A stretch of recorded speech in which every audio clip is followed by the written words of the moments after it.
First, download the My Tracfone app from the App Store or Google Play Store. Open the app and log in using your Tracfone phone number and PIN, or use biometric login if available.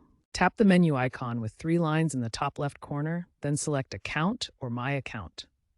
Choose Account Information or Details from the menu. Your 10 to 12-digit account number will be displayed, labeled as Tracfone Account Number or Account ID.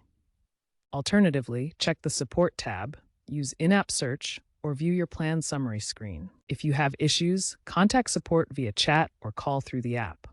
The My Tracfone app supports porting your number from other carriers directly within the Services menu.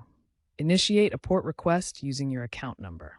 Support is integrated via live chat, email, or phone. The app has seen recent AI enhancements that allow the chatbot to verify account numbers and guide porting steps. This reduces the average resolution time for common queries to under 5 minutes. Remember, your account number is encrypted to ensure data privacy.